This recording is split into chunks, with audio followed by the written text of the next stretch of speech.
Good afternoon. Thank you so much for joining us on The State right here on Wesleyan Television. Is proudly brought to you by the Christian Service University. My name is Anita na Afarley Quarcoo. Thank you so much for joining us on the midweek edition.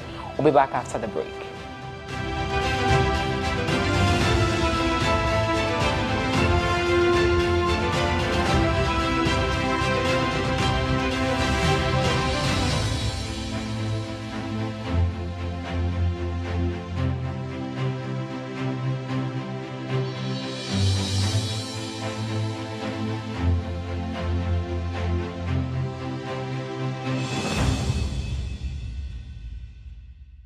The Christian Service University, a fully chartered private university in Ghana, is inviting applications for admission. Undergraduate programs include BSc Nursing and Midwifery, Computer Science, Information Technology, Bachelor of Business Administration, BA Communication Studies, Planning and Social Development, and Theology with Administration. Postgraduate programs include MSc in Accounting and Finance, Monitoring and Evaluation, Corporate Planning and Governance. We have MA MPhil Communication Studies, MA Christian Ministry with Management, Event Management, MPhil English and Mathematics Education. With quality, faculty and state-of-the-art facilities, we blend academic work with entrepreneurial mindset in all our programs. For more information, please call 0246 275375, 0240 154825, or 0244 596603, or visit our website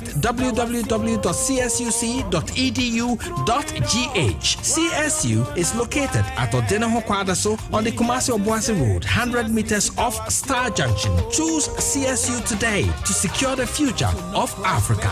And to make him better known.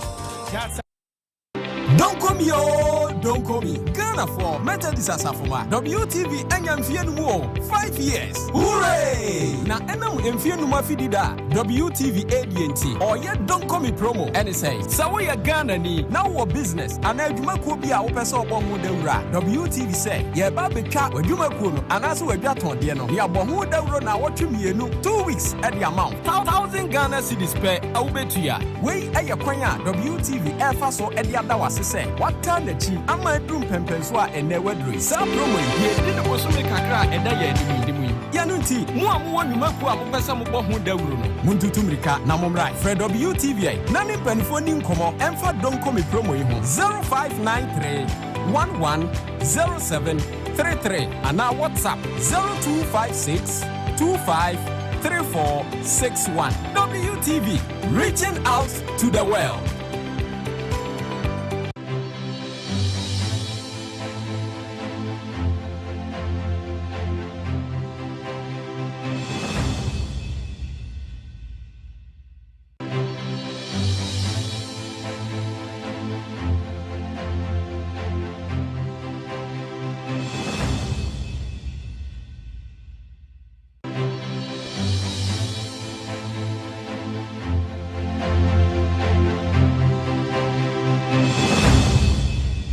Welcome back. Thank you for joining us once again. Well, today's topic centers on the African Union, and we are discussing the African Union reforms, digging into the challenges and prospects of the Union. And we have been joined on phone by Dr. 𝗟𝗓𝗓, who is a security analyst and is going to help us delve deeper into this. Good afternoon, sir. Thank you for joining us. All right. So before we go to the substantive issue here, 3 countries have exited the EU: Mali, Burkina Faso, and Niger. What do you make of this? Well, I think we knew it was coming. Okay. I mean, ECOWAS had a disastrous understanding and policy towards what was happening. Okay. In the sphere.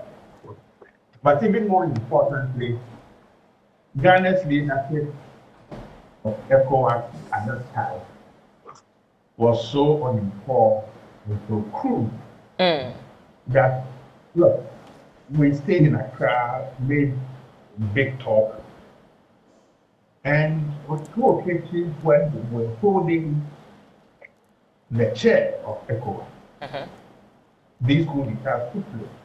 Okay. So it raised fundamental questions about the quality of intelligence, the willingness and ability of our intelligence team to tell the political masters the truth. So these countries have exited ECOWAS today. It's now officially formal. Okay. ECOWAS told us they were doing a press conference today at 12. As I was leaving the office around 1, the press conference had not started. But for me, it epitomizes the problems that we have as a region from the ECOWAS. So we will see even more countries seeking to exit the ECOWAS. Are you saying that, sir, are you saying that this is the negligence of the current chair? No. Okay. It's a long-term process. It's a long-term process. And it's a process that has been cancelled. But ECOWAS leaders, or in Abuja, they have been incapable of telling political masters to their face that, look, we have problems too. Okay. And if you give me just 1 minute, so that I can give some examples. You know, when President funding of Guinea was overthrown, our own president went to Congress with President Alassane Ouattara of Cote d'Ivoire and said, look, can you hand over this guy to us? Okay. So we can take him away. Now, when as heads of state, you sign on to specific documents that must moderate state behavior. relating to democracy, good governance, corruption, and all that. Okay. And you are unwilling and unprepared to uphold the values in those documents, then citizens become disillusioned. And the coup d'etat that we have seen will then take. Okay. So there was no surprise there at all. All right. Now, first off, is the African Union still relevant? The body itself, is it relevant? Oh, the idea of an African Union is even more relevant. Okay. But one is to recognize the relevance of a multilateral institution. The second is to have the qualitative leadership needed to drive the agenda that this organization has set for itself. Okay. It's a different ballgame. Okay. Now let's look at what's informed the formation of the African Union itself. Let's look at the history of it through to today. As we sit here today, you are saying that the idea behind the formation of it is really, really important. And so let's look at the history behind it. Well, I think the history is fairly straightforward. Okay. For a colonized continent in which only Nigeria and Ethiopia were unconquered and independent, the dream of the colonization was that we would free ourselves. But by the time we became independent between 1957 and 1960 for most African countries, the continent was totally balkanized. Okay. So there were three main organizations on this continent. You know, the conservative, the radical, and the moderate. In which, of course, the radical group was made up of Ghana, Guinea, Mali. But be that may, the leaders of the continent at that time felt, and rightly so, that we needed some organization, continental-wide organization that would lead us towards a process of unity. And therein lies the negotiations that eventually led to the establishment of the Organization of African Union. But let me make this point and make it clear.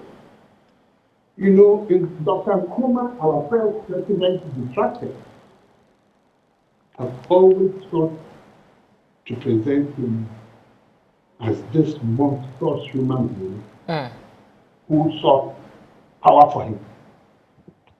I argue that we need to look at the documentation relating to the establishment of this organization to realize Nkrumah's willingness to signing on to this agreement to hand over power to the other signatories. So one reads the Ghana-Congo agreement, for example. Okay. Nkrumah positioned himself as the second leader, and Mr. Lumumba was the head. But there were deliberate attempts to create the impression that Nkrumah wanted to form an organization headed by himself, you know, from Mauritania all the way to Djibouti. And even the war itself, headed by the Afarley, contributed to these falsehoods. Be that as it may, in 1963, we had the OAU established with three primary reasons. Okay. One, to end colonialism on the continent. Secondly, to end apartheid. Yeah. And third, to keep our borders as they are. Imperfect as we inherited them. So when people talk about the failure of the old, that they couldn't do this, they couldn't do that. My argument is that the OAU was formed to achieve these three specific objectives. And when they were all attained by 1990, it became imperative to start the conversation as to what. And therein lies the processes towards the establishment of the African Union and the promulgation of its protocol and the establishment of its institutions, particularly its institutions now. Now, so are you saying that from the 1963, where the 32 African countries came together, something wasn't done right, and that is the reason why currently we have about 54 countries, and we are still saying that there is a problem or there is a challenge with the EU? Oh, no, yes. My argument is that actually that the OAU fulfilled its original mandate. Okay. And when that mandate was fulfilled, the organization had to transition. Because the challenges that we faced were different from what they were in the 1950s. So if you look at Article 4.8 I and J of the protocol establishing the African Union, the aims for the Union's establishment are different from those of the OAU, because the aim for establishing the OAU had been achieved. So currently the problem has to do with the AU and not the OAU, because you are saying that the OAU has achieved its aim, it has achieved its purpose. Yes, right now we are looking, no, the AU has been in office close to what? 25 years now? Yes. ECOWAS in May will be celebrating 15 years. You know, so I think the OAU has laid the foundation. It is up to the leaders now of the African Union to build on those foundations, focusing on the ever-transforming challenges that this country faces. Deep, difficult challenges. As to the, but I think at the point in time we will need to discuss the nature of the relationship between the community in Addis Ababa, its relationship to the regional economic community, and then the willingness of the member states to give Addis Ababa and the Commission the supranational authority that they need to ensure that decisions taken in Addis Ababa are domesticated and made into applicable law in the member states. Okay, so let's explain this in plain terms. Let's explain what you have just said in plain terms. Well, the plain terms are that there is a document, or a legally binding document, talking, or that cloud. I'm actually trying to get online, so if you can get your people to log me. Okay. Trying to establish the nature of the relationship between the African Union and its regional economic communities. Okay. Now, that document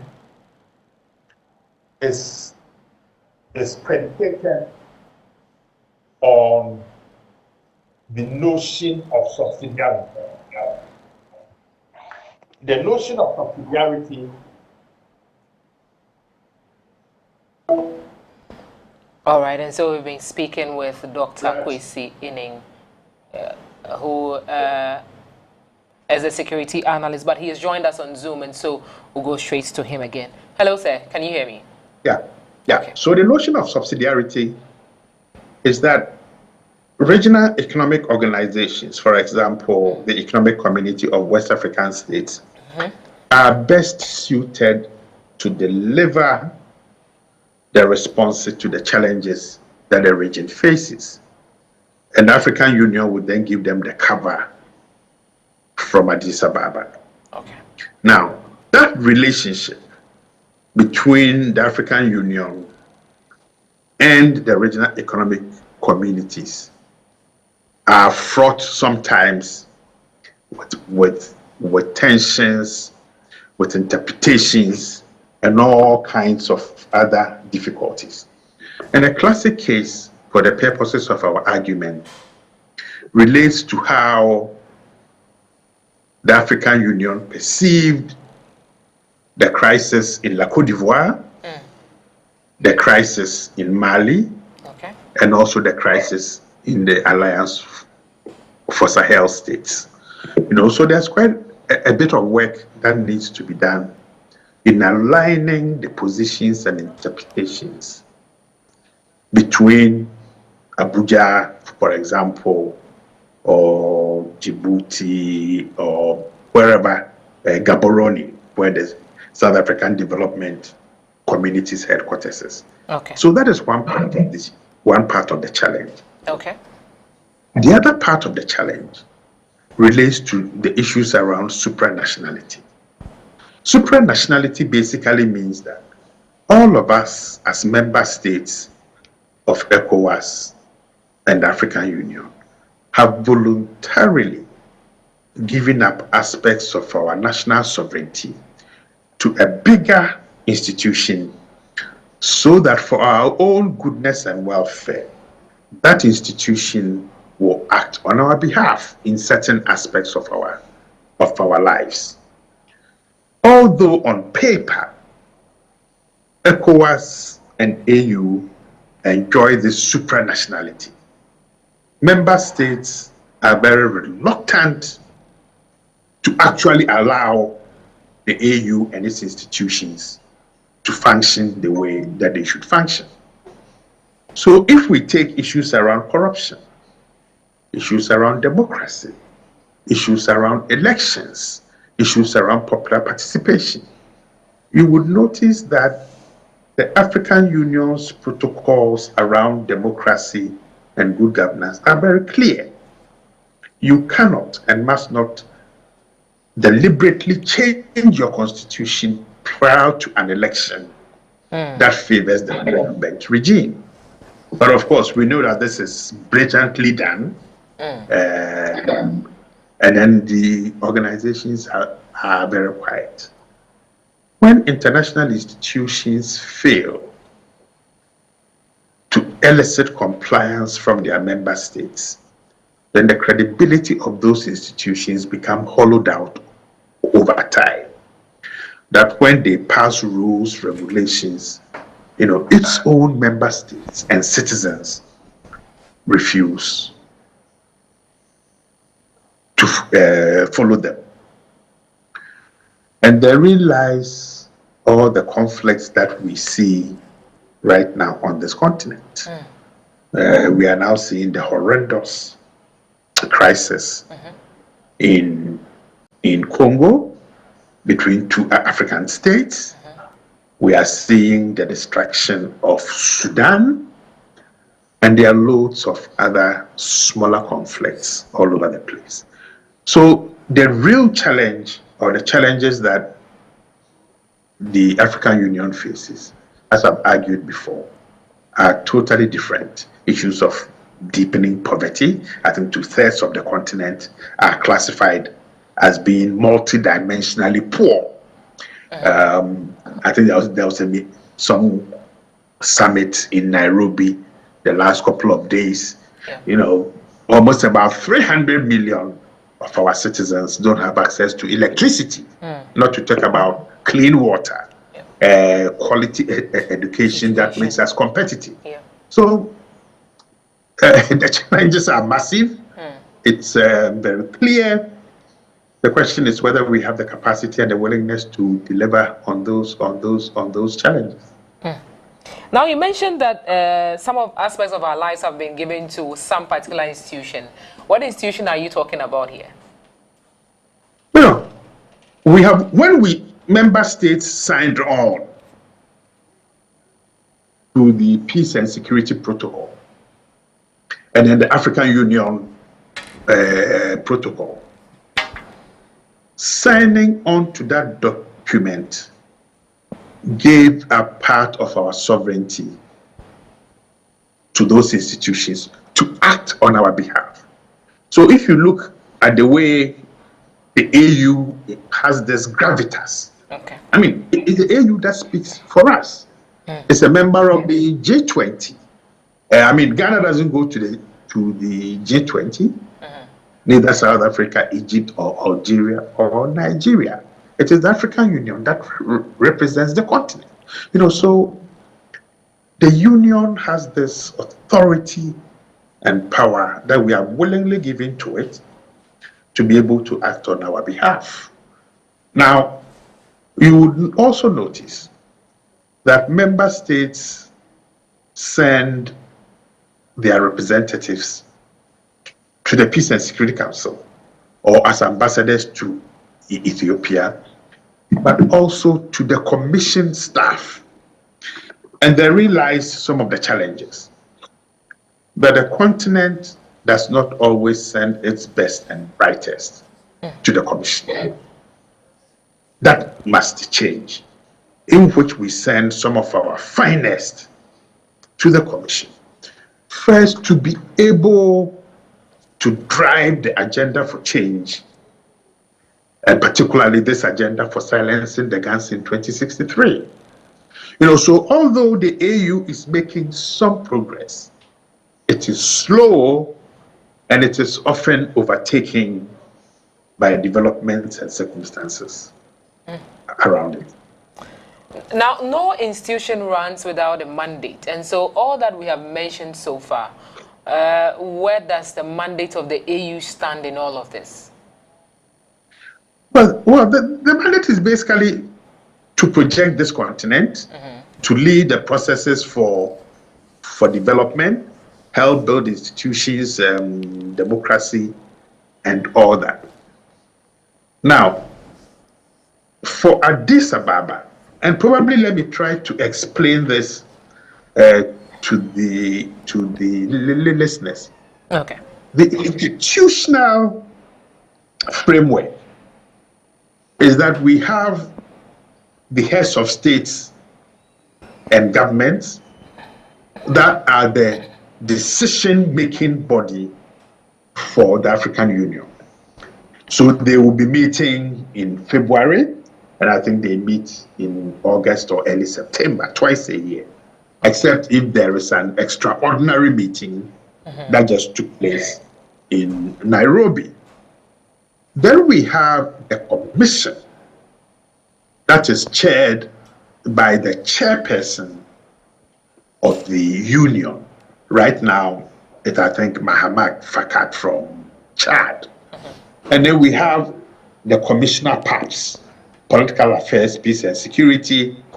We have gender, we have economy, we have all kinds of commissions. I think in totality, 9, of which there are more qualified women heading these commissions than men. The role of these, the chairperson and the commissioners, is to translate the decisions of the heads of states at their summit meetings or the regular summit meetings and the extraordinary summit meetings into practical, tangible actions that ordinary people such as you and I can feel. that let's say the AU has taken a decision that, look, we don't want Africans to attempt to migrate to Europe and be seen floating on the Mediterranean Sea. So what can member states do, those bordering the Mediterranean Sea, to prevent this? We know that climate change and environmental degradation are becoming problems. What is the union doing? How can it be translated? When I was there, my role as the first head of the counterterrorism division was to help equip and train member states to be able to respond to terrorism and the challenges of violent extremism through legal procedures. So those are the things that Addis Ababa must do, leading the charge in all its different areas of expertise and ensuring that member states will incorporate what they themselves have agreed to into their domestic law. Okay. Now, the union meets from time to time, and so what are some of the key reforms that the African Union has made or undergone in recent years?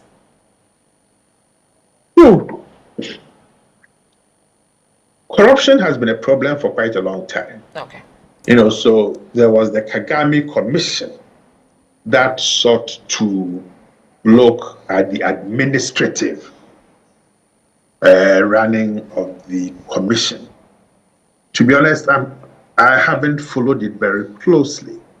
If there's anything at all that I have followed, even for somebody like me who writes for the African Union, goes to Addis fairly regularly, and should know, Addis Ababa is so far away that talking to you right now, I'm almost clueless about what reforms have been going on and how those reforms impact my life and my work and my general livelihood.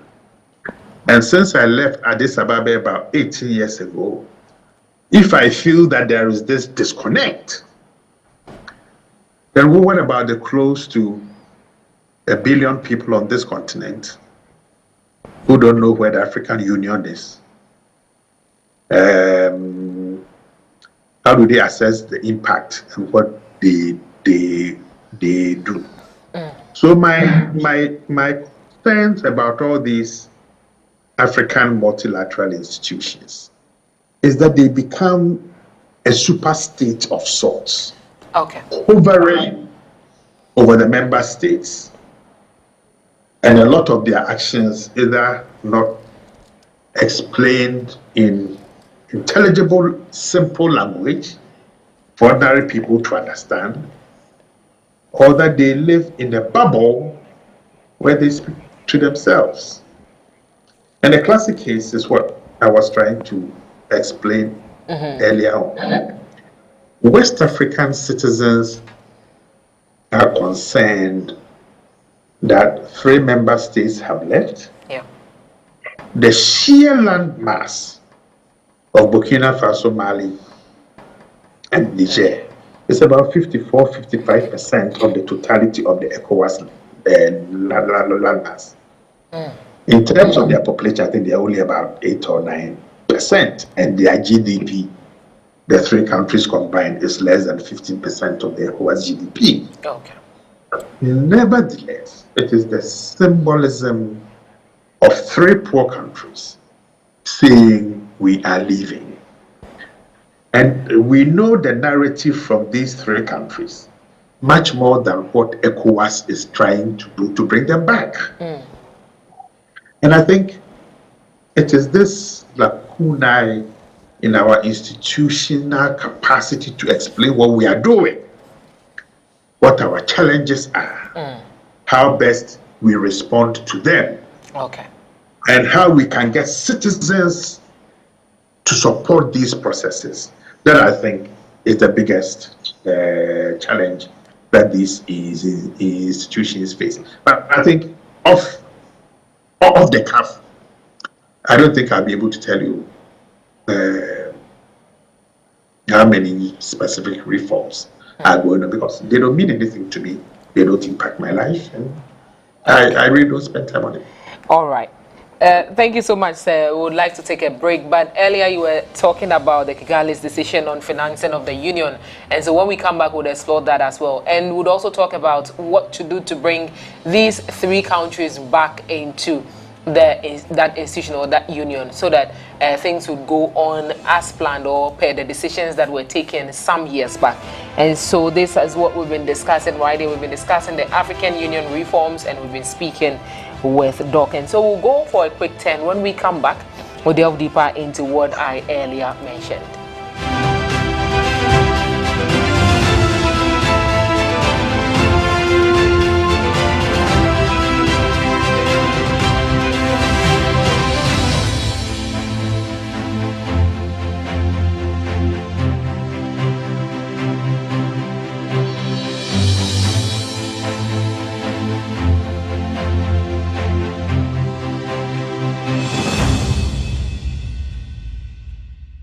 The Christian Service University, a fully chartered private university in Ghana, is inviting applications for admission. Undergraduate programs include BSc Nursing and Midwifery, Computer Science, Information Technology, Bachelor of Business Administration, BA Communication Studies, Planning and Social Development, and Theology with Administration. Postgraduate programs include MSc in Accounting and Finance, Monitoring and Evaluation, Corporate Planning and Governance. We have MA MPhil Communication Studies, MA Christian Ministry with Management, Event Management, MPhil English and Mathematics Education. With quality, faculty and state-of-the-art facilities, we blend academic work with entrepreneurial mindset in all our programs. For more information, please call 0246 275375, 0240 154825, or 0244 596603, or visit our website www.csuc.edu.gh. CSU is located at Odeneho Kwadaso on the Kumasi Obuasi Road, 100 meters off Star Junction. Choose CSU today to secure the future of Africa. And to make him better known. That's We are young but wise, strong yet fragile, soft but tough. We are young people. Join me, the very Reverend Gideon Doche Osabute, as I connect you to the world of young people. It's Why Connect, your new and exciting young people's program, right here on Wesleyan Television. It's Why Connect, connecting youth to Christ. Why Connect, the future is here. See you.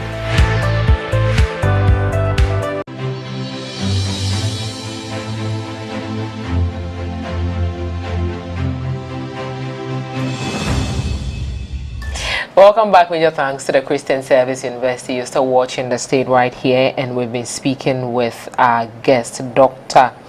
Kwesi Inning, who is a security analyst, and we've been discussing African reforms so far, the African Union reforms so far. And so, welcome back, sir. Thank you for joining us again. But you mentioned the Kigali decision on financing, and one of the things that he mentioned, he gave out 3 steps to follow. 1 is to make sure that we give ourselves a budget. 2 is to make sure that there are sanction regimes, and then the management of the fund. What would you say about these 3 decisions that the Kigali reform brought in, and have we followed through to the latter? But we are not, you see, we like to lie to ourselves and to play games. Okay. The man who led this process is the one who is leading troops in the Congo, in which murder is going on in Goma right now. And the continent and our leaders are quiet. Okay. You see, multilateral institutions and leadership works best when it is driven by principles and shared values. I will come back to issues of the sustainable funding. But,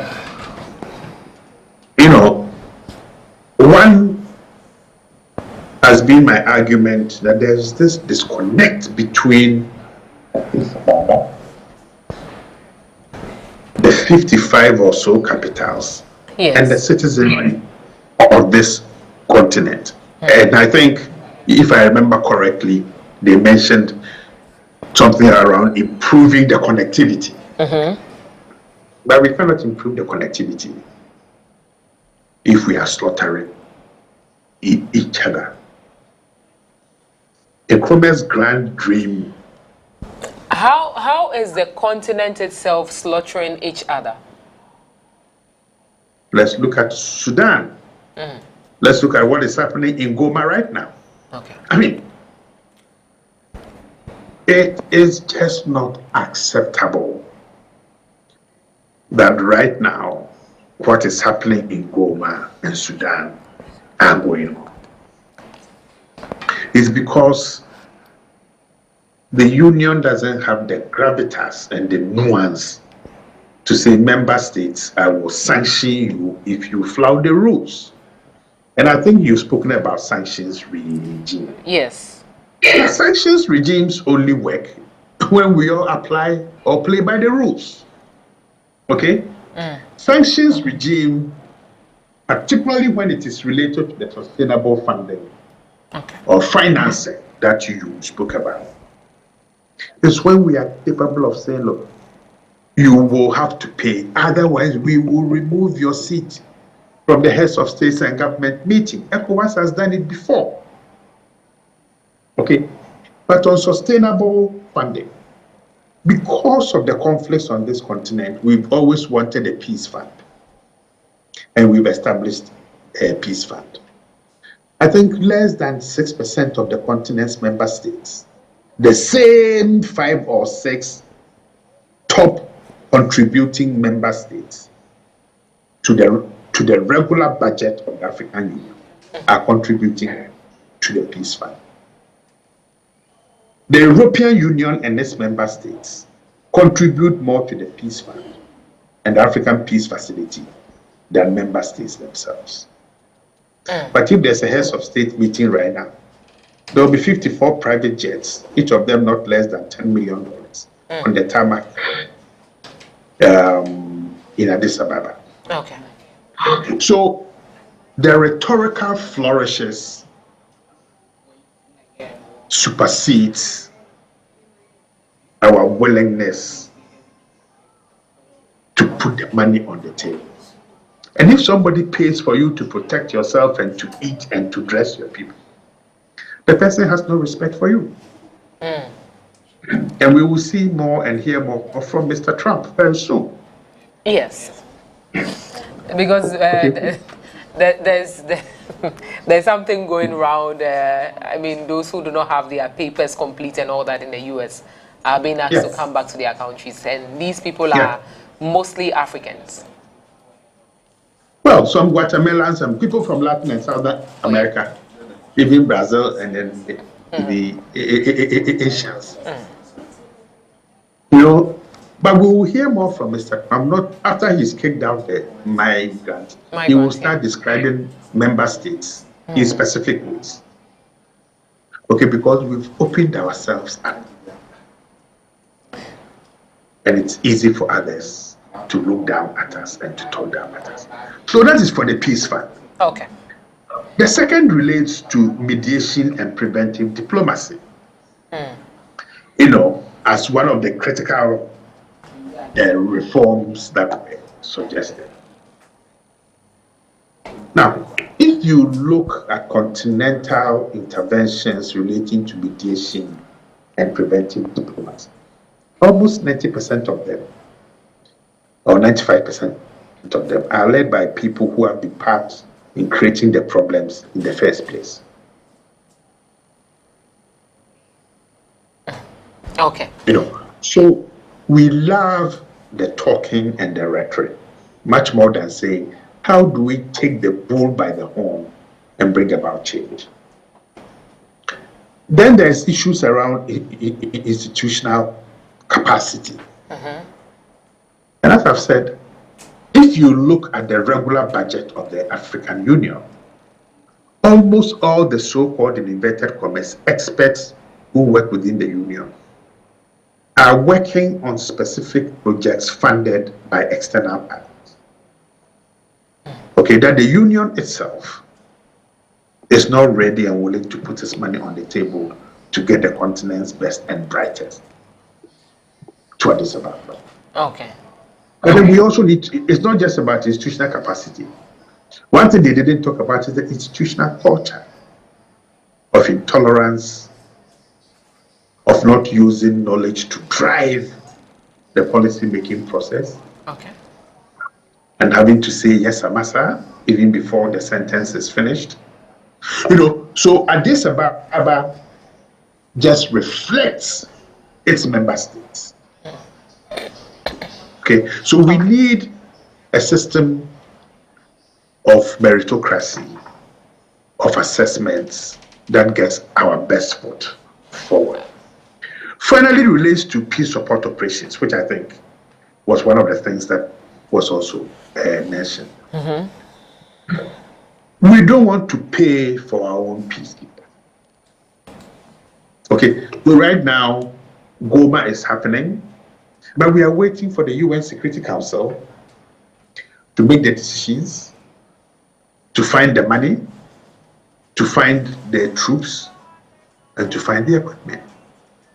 The union always says, oh, but we are all part of the international community, and therefore, you know, it's in the responsibility of the international community to come in and protect us. That is true, theoretically. But in practice, we need to be willing to take that step to put the troops on the ground. If you take a country like Ghana, even when we are financially constrained, we never fail to pay our assessed contributions. Okay. Now, is the African able to manage its own resources? So you've twisted Nkrumah's words and thrown it back at him. Yes, I think so. You think so? To be able to do that, we need informed leadership. So then the three countries that have left the union, do they stand a chance of being able to manage their own affairs? Should we bring them back? Should we bring them back to join the group? The question really is, what are the incentives that ECOWAS can put on the table? Now, these three poor countries managed to kick France out and to tell France, you cannot take our resources forever. If you want the resources, you pay for them at international rates. That's number one. Number two, nobody thought they would be able to stand the might of France, and France has attempted through all kinds of means to undermine these three countries. But after taking the French troops out, we are seeing that even conservative Cote d'Ivoire is saying, guys, you will need to leave our country. 5 in Senegal has told them to leave. Chad has told them to leave. So these three countries are beginning, have set in motion something that Kwame Nkrumah set in motion in 1951, saying that we can do things ourselves. Mali has, I think, 2 or 3 towns that run purely on hydrogen, natural hydrogen. Okay, and Burkina Faso. We are getting information about these 3 countries, about the way in which terrorism is taking over because these young soldiers have taken over. But in Niger alone, there were 9 European countries plus the United States. They sank in almost a couple of billions of dollars. So if you've been there for almost 9 years and you couldn't stem violence, and somebody takes over, and within a year, the problems are still there, you cannot point your finger at that country and say you are not doing well. So the narrative itself, the way people want to talk to us about ourselves, needs to change. And this is about power and power politics. I just wrote a paper on why African states are resilient and made the argument that actually kicking the international community out of these 3 countries hasn't led to any problems for these countries at all. The paper just came back to me yesterday, and I don't have it here, but the comment was that we are disappointed that you are arguing like the janitors in these 3 countries. And my argument is that, but I live here. My friends are in those countries. We are proud that they are having better control of their minds. They are getting higher resources or monies for their resources. They are providing better agricultural implements. Look at what has happened to our river bodies and our forests. So if I'm happy with what is happening in Burkina Faso and Mali, what is wrong? So we need to understand the narrative against these 3 countries. And I think ECOWAS and its leaders made the mistake of thinking that if they look at these 3 countries through the European lens, then they'll be able to destroy what has taken place. They won't be able to do so. So in the earlier stages, instead of ECOWAS to say, look, my dear brothers and sisters, we understand your frustration with the democratic processes. So you've taken guns, okay? But as a multilateral organization, we've agreed to do certain things. What are the procedures for us to start the process of redemocratizing in ways that speak to your people? Rather, ECOWAS listened to other external countries and said, we will intervene. We will take power from you by force. And the ordinary people said, bring your troops here and we will deal with you and we will deal with them. Okay. And that was the end of it. All right. Any institution that is not able to back its words with action loses its credibility. And that is why ECOWAS has no credibility now. Okay, sir. Now, finally, before we go, President Mahama at the high-level meeting in Kenya this week said that he was a bit disappointed in Africans Africans' over-reliance of foreign communities on financial aid. What is the way forward for us as Africans? Improve the tax base, plug the leakages, and ensure that whatever monies we get from ourselves are used and accounted for properly. Corruption accounts for most of the leakages that we are talking about. The sense of entitlement that I am so and so I should have so much to myself. And then when you are appointed to serve, remember you are serving at the pleasure of the citizenry of the country. Okay. And that it is from them that you owe your power. If we do these 3 very simple things, we would not need to go borrowing anywhere. Small countries like Denmark, Finland, Sweden, and Norway have used their natural resources because their leadership are informed, they are loyal, and they are nationalistic. And they've been able to transform their countries. We can also do so. All right, sir. Thank you so much. We wish to explore more on this particular topic, but this is where time will permit us, and so we'll do well to get in touch with you again, and then we can do more of this. Thank you so much, Dr. Ēkwesi.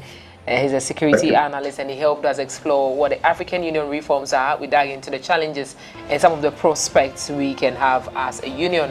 Thank you so much for joining us on the States, the midweek edition. My name is Anita na Afarley. We came to you live from our studios here at the Grand House at Abraka, Accra. We promise to also hit your screens on Friday. Thank you so much for joining us. Enjoy the rest of the day.